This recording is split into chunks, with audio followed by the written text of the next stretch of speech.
You're looking for the interesting stuff, right? The bits that make you think without wading through hours of fluff. Well, you're in the right place. Today, we're doing a deep dive into some really fascinating and unusual finds. We've got telescopic moon footage, things spotted on Google Earth and Google Moon, some eyewitness UFO accounts, even NASA images, Wow. and news about recent satellite launches. And we'll even touch on ocean discoveries and a pretty interesting scientific article about supernovas affecting Earth's past. Exactly. It's quite a mix. We've pulled together sources covering phenomena from, well, the moon down to the ocean depths and even cosmic history.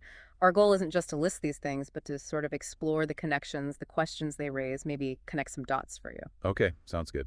Let's jump right in, maybe starting with the moon. Hmm. We got sent some really compelling telescopic video. Multiple people pointed us to a YouTube channel, SV4 Dinos, I think. And it shows several. Well, they look like large objects near the moon, orbiting or passing by. It's hard to tell. Yes, I saw that footage. What's immediately striking is their apparent size, especially if they are, genuinely close to the moon, as the video suggests. We're talking potentially much, much larger than any known satellites we have in Earth orbit. Right, so that's the immediate question, isn't it? If they're that big Eh. and that close to the moon, what are they? Not ours, presumably. Precisely. If objects of that scale were artificial and actually in lunar orbit, it would fundamentally change our understanding of who or what might be operating out there. It's quite a thought. Absolutely. Okay, sticking with the moon, but shifting to Google Moon imagery. Someone spotted a really odd rectangular object in a crater. What's weird is the shadow it casts. It makes it look like it's maybe raised off the surface, almost like it's, I don't know, lifting off. That rectangular shape is definitely unusual for natural geology on the moon. And you're right, the shadow suggesting elevation. Yeah. It's peculiar. It makes you look twice, certainly. And there was another one, wasn't there, in a different crater, this time a triangular object. Yes, a triangular shape sort of poking out from the shadows in another crater. Again, very defined, sharp edges according to the source. And this is where it gets interesting. People are drawing parallels to those monoliths supposedly seen on Mars and Phobos, specifically the Phobos one. Wasn't that described as triangular too? That's the connection people are making. The term monolith implies, a large singular structure, often looking artificial. And this lunar object, it does share that characteristic triangular shape seen in the Phobos anomaly imagery. And the lighting helps estimate its size, right? The way the sun hits it while the crater floor is dark. Exactly. The angle of the sun and the shadows suggest it must have significant height to be illuminated like that. It's not just a flat rock. Intriguing visual evidence, definitely. Okay, so from the moon, let's bring it back down to Earth. Closer home, anyway. Recent UFO sightings. First up, there was this glowing red orb seen near a lightning storm that was in Johnstown, Pennsylvania. And the witness noted something specific: no rain with the lightning. Apparently, that's a detail that pops up sometimes in these kinds of sightings. That is an interesting detail, the lack of rain with unusual lightning activity. It's mentioned often enough in sighting reports that it makes you wonder, is it just coincidence? Or is there some potential atmospheric effect or interaction we don't understand connected to these phenomena? It's a recurring question. Then there's this other footage, this time from Long Island. It shows multiple objects, sort of orb-like, flying in formation. The person filming sounds pretty agitated, actually. They keep saying how slow the objects are moving, not like planes at all. Yes, the commentary highlights that. The slow speed, the formation flying, it doesn't match typical aircraft behavior. And this description, these orb-like objects, we hear about them globally, don't we? Sometimes just one or two, sometimes huge groups, like that video from the Bronx we discussed before. Exactly. Patterns seem to be emerging, but Yeah. still no easy, natural explanation that fits all these sightings. The consistency across locations and the atypical flight characteristics are what keep these reports in the unexplained category for many researchers. The lack of simple answers is, well, compelling. Now get this. Moving beyond eyewitness accounts, we've got NASA imagery from the STS-100 mission back in 2001. It supposedly shows a fleet, like a line, of these metallic-looking orbs way up above Earth. Ah, yes, the STS-100 images. Those caused quite a stir. Right, and part of the stir was that the image apparently vanished from the NASA website for a while, then reappeared somewhere else. What do you make of that part? Well, the disappearance and reappearance is certainly fuel for speculation. Officially, it could be database reorganization, glitches, who knows? But without a clear explanation, it naturally makes people suspect something's being hidden or downplayed. The source did note these objects seemed to reflect sunlight, suggesting they were solid. And it wasn't just one photo, was it? There's a second frame, frame 50 says, I think. Correct. Less circulated, but arguably more important.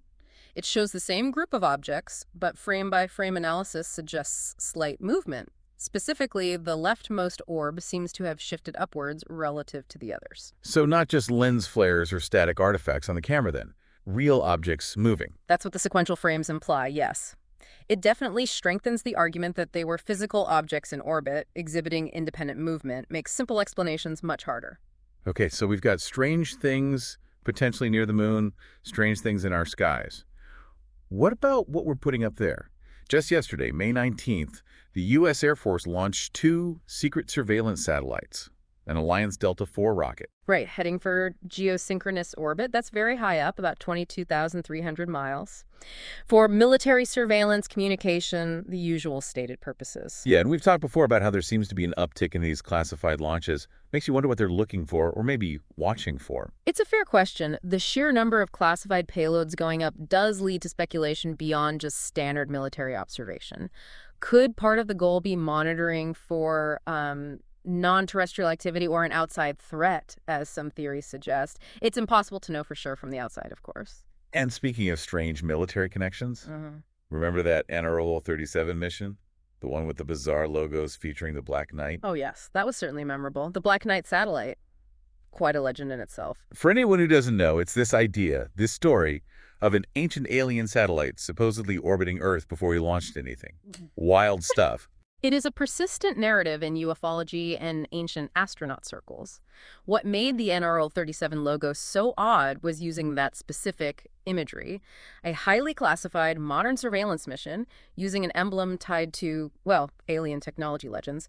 It's a very unusual choice, almost deliberately provocative, you could say. A real head-scratcher, definitely. Okay, let's completely change gears now. Let's dive literally into the ocean. There's that thing recently, those weird alien balls washing up on UK beaches. Caused a bit of a stir online. Yes, the alien balls. Turns out, thankfully perhaps, they were identified as dead sea potatoes. Sea potatoes. Not quite as exciting. No, perhaps not. They're a type of sea urchin related to starfish. They burrow in the sand, have these little spines. The actual mystery remaining is why so many washed ashore at once. Some environmental factor, presumably, but still a bit unclear. Okay, so mystery solved there. But the ocean holds other things. We got coordinates from Mr. Enigma pointing to structures off the coast of New York City on Google Earth. Yes, those are intriguing. Large pyramid-like shapes, one main triangular one, a smaller one nearby. And they look artificial, don't they? Very sharp geometric shapes compared to the seabed around them. There's even like a trail connecting them. The geometric regularity is what stands out. It's hard to dismiss them as purely natural formations. The idea that they could be ancient structures from a time when sea levels were lower is certainly plausible. We know such sites exist elsewhere, submerged cities and the like. These fit that potential pattern. And there's more underwater weirdness. Off Mexico this time. A channel called Mexico highlighted this huge rectangular opening in a submerged mountain. I saw that one too. It really does look like an entrance, doesn't it? Almost like a hangar door built into the underwater terrain. Exactly. Which leads us to USOs, right? Unidentified submerged objects. Precisely. The underwater equivalent of UFOs. Given that, 90% of our oceans are still unexplored? It's vast. If something wanted to hide or operate undetected on Earth, the deep ocean seems like a pretty good candidate. There are reports, of course, of objects seen entering or exiting the water at high speeds. Okay, so from the deepest oceans, let's go back out to space, but in a different way. Thinking about cosmic events impacting Earth, there's been a scientific finding about supernova ash, specifically iron-60, found inside fossils. Yes, this is fascinating work reported on space.com, among others. Supernovas, these massive star explosions, create heavy elements, including radioactive ones like iron-60. And they found this iron-60 inside fossilized magnetic crystals, magnetite. That's right, direct physical evidence. They found it in these tiny crystals produced by certain bacteria millions of years ago, preserved in the fossil record.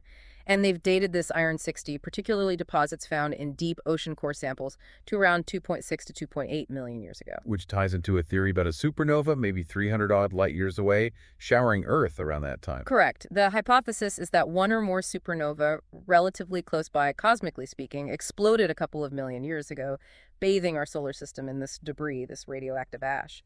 The presence of iron-60 with its specific half-life acts like a fingerprint for a relatively recent supernova event. And the really big implication here, This might have contributed to an extinction event on Earth, long after the dinosaurs. That's the potential link scientists are exploring.